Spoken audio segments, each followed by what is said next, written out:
Ce jeudi 31 août 2023 est le dernier jour d'Alexia Laroche-Joubert en tant que présidente et directrice générale de la société Adventure Line Productions. Demain, vendredi 1er septembre 2023, elle prendra en effet la tête du groupe Banijay France. Pour l'occasion, elle s'est confiée à nos confrères de Pure Média. Dans moins d'un jour, Alexia Laroche-Joubert prendra officiellement la tête du groupe Banijay France. Enthousiaste à cette idée, la productrice a accepté de répondre aux questions de nos confrères de Pure Média.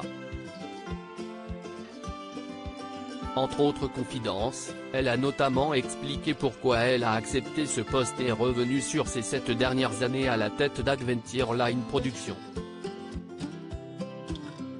En juillet dernier, Alexia Laroche-Joubert a annoncé son départ imminent d'Alp.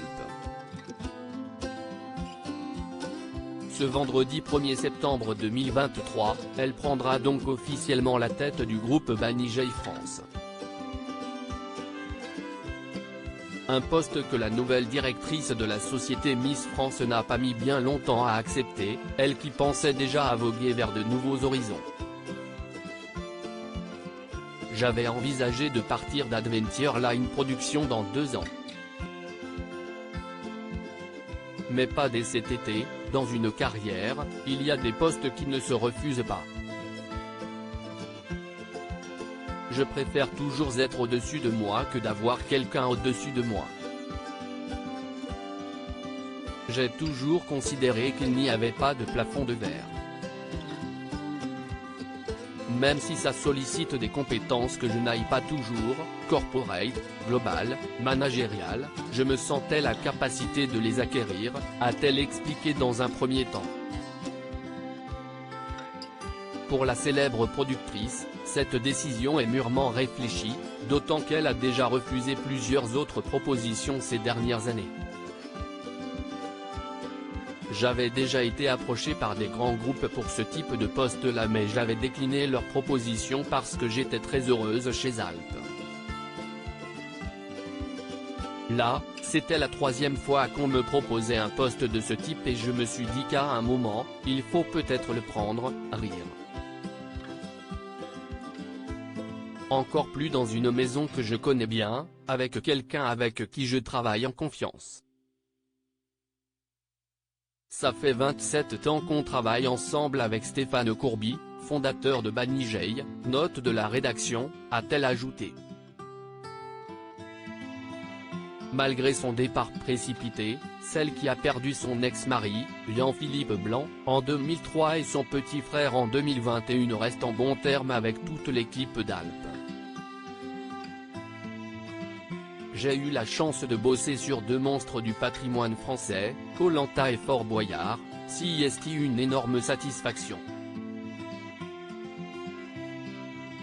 C'était la première fois que l'on me confiait des programmes dont je devais assurer la perpétuité. CIST comme les héritages des enfants, CIST une énorme responsabilité de perpétuer un héritage. J'ai une énorme satisfaction de quitter Alp ce soir, même si j'aurai toujours un œil dessus, avec ce bilan-là. Quand je regarde ce qu'on a réussi à faire cet été, CIST une énorme fierté. On a cartonné tout l'été, j'ai l'impression de rendre les clés de la maison en ayant fait le taf, a-t-elle ensuite précisé. Pour la remplacer à la tête d'Alp, Alexia Laroche-Joubert n'a pas hésité à désigner ses anciens collègues. Je veux qu'avec du travail, on grandit dans un groupe comme le nôtre. J'ai donc décidé de faire grandir des gens qui m'accompagnent depuis 7 ans. Frédéric Lussato, jusqu'alors directeur général, est nommé CEO.